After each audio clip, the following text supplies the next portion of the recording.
तो क्या 2026 में हानिया आमिर और आसिम अजहर फाइनली ऑफिशियली एक होने जा रहे हैं? ये कोई रैंडम रूमर नहीं है गाइस। ये सवाल इस वक्त हर सोशल मीडिया प्लेटफॉर्म पर आग की तरह फैल चुका है। इंस्टाग्राम, एक्स, फैन पेजेस और रेडिट थ्रेड्स पर बस यही एक चर्चा है। वहीं हानिया आमिर ने अपनी striking black and gold sari से इंटरनेट का टेम्परेचर हाई कर दिया। लेकिन बात सिर्फ लुक्स की नहीं थी, बात थी उन हिडन सिग्नल्स की जो इस शाम के बाद अचानक सरफेस होने लगे। सवाल सिंपल है, क्या ये सिर्फ एक कैजुअल गैदरिंग थी या फिर हम अननोइंगली एक soft launch pre wedding phase देख रहे हैं? असली ट्विस्ट तब आया जब फैंस ने एक ऐसी डिटेल नोटिस की जिसे इग्नोर करना इम्पॉसिबल था। आसिम की मॉम का आउटफिट हानिया के लुक के साथ ऑलमोस्ट अनरियल लेवल पे मैच कर रहा था। सेलेब कल्चर में एक अनरिटन रूल हमेशा याद रखिए, फ्रेंड्स का मैच होना कोइंसिडेंस हो सकता है, स्टाइलिस्ट का सिंक होना लक हो सकता है, लेकिन जब फैमिली मेंबर्स के आउटफिट्स भी सेम विजुअल लैंग्वेज फॉलो करें तो वो कोइंसिडेंस नहीं होता, वो एक क्लियर सिग्नल होता है। हमने अक्सर देखा है कि सेलेब वेडिंग्स में मदर्स ही साइलेंट सॉफ्ट लॉन्च का काम करती है। डायरेक्ट अनाउंसमेंट से पहले विजुअल्स बोलते हैं और यहाँ विजुअल्स का वॉल्यूम काफी लाउड था। लेकिन ये सिचुएशन जितनी एस्थेटिकली प्लीजिंग लग रही है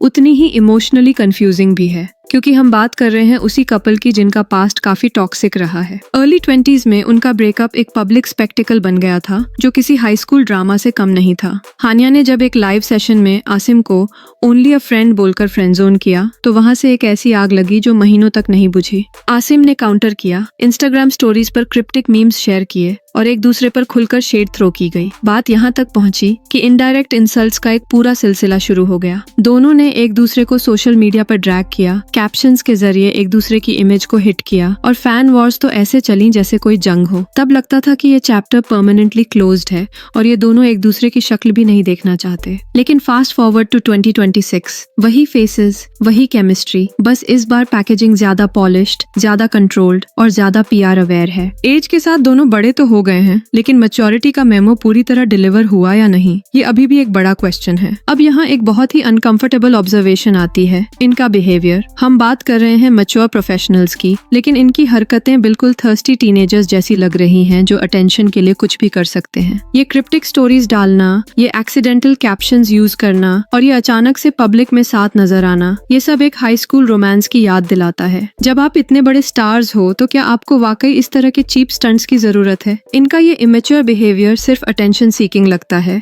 जहां दोनों सिर्फ इंटरनेट पर रेलेवेंट रहने के लिए फैंस के इमोशंस के साथ खेल रहे हैं। मैच्योरिटी का मतलब होता है ग्रेसफुली मूव ऑन करना या फिर ग्रेसफुली अनाउंस करना, लेकिन यहाँ तो सिर्फ टीन लेवल ड्रामा चल रहा है जो सिर्फ हेडलाइंस क्रिएट करने के लिए स्टेज्ड लगता है। और यहीं से स्पेक्यूलेशन सिर्फ हिंट्स तक लिमिटेड नहीं रही। इंस्टाग्राम के कमेंट सेक्शन में फैंस ने सीधा वेडिंग लेवल क्वेश्चंस पूछना शुरू कर दिया और हानिया ने भी उन्हें बिल्कुल कैजुअली रिप्लाई किया। जब एक फैन ने पूछा पैटर्न क्या रखे मेहंदी का, तो हानिया का जवाब था छोटे छोटे पत्ते। जब किसी ने पूछा आप किस कलर का लहंगा पहनेंगी, तो रिप्लाई आया पर्पल। यहाँ तक कि जब एक फैन ने लिखा Hanu can't believe it's finally happening, तो हानिया ने रिप्लाई किया सेम। और इंटरनेट के लिए ये काफी था, क्योंकि जब मेहंदी पैटर्न, लहंगा कलर और फाइनली हैपनिंग जैसे इमोशंस कैजुअली रिप्लाई किए जा रहे हों तो वो सिर्फ फन नहीं रहता, वो कन्फर्मेशन कोडेड कंटेंट बन जाता है। अब आते हैं सबसे बड़ी रिसीट्स पर, म्यूजिक और कैप्शंस। आसिम अजहर के नए गाने में वो लिटरली हानिया हानिया चिल्लाते हुए सुनाई देते हैं। ये कोई मेटाफोर नहीं, कोई पोएट्री नहीं, बल्कि सीधा नाम है। और म्यूजिक सीन में ये चीज इतनी कैजुअली नहीं होती।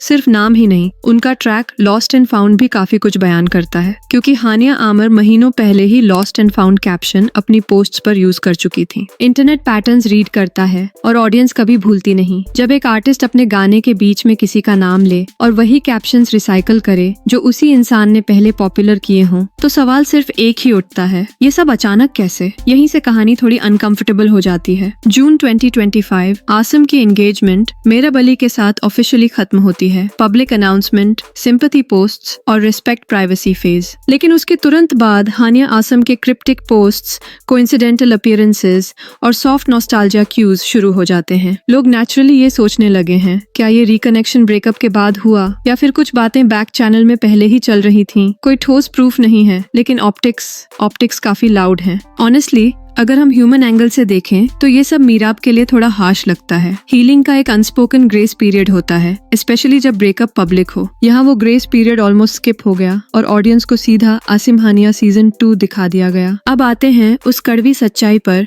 जो कोई नहीं बोल रहा। Let's be real, Asim Azhar जो एक सर्टिफाइड मामाज बॉय हैं, हानिया से ब्रेकअप करके उसे पब्लिकली शेम किया था और तुरंत उसकी ही एक फ्रेंड के साथ मूव ऑन कर लिया था। लेकिन 2026 में अचानक उन्हें रियलाइज हुआ कि उनकी 3 साल लंबी एंगेजमेंट एक धोखा थी और उन्हें हानिया ही वापस चाहिए। और बात करें उनकी मॉम की, जो पहले हानिया को हेट करती थी, वो अचानक से हानिया के साथ ओके कैसे हो गई? सिंपल है, उनके बेटे को क्लाउड चाहिए और लाइफ लॉन्ग PR टिकट चाहिए उस लड़की से शादी करके जिसे उन्होंने खुद पहले पब्लिकली शन किया था। ऑनेस्टली मुझे लगा था हानिया काफी स्मार्ट और इंटेलिजेंट है, लेकिन वो फिर से इसी ट्रैप में गिर गई। अगर आसिम अपने फीलिंग्स में इतने ही सिंसियर होते तो वो क्लाउड के लिए इतने थर्स्टी नहीं होते। वापस आते ही अपने नए एल्बम के लिए हानिया का नाम यूज करना, इट इज सो ऑब्वियस कि वो प्रमोशन के लिए ये सब कर रहे हैं।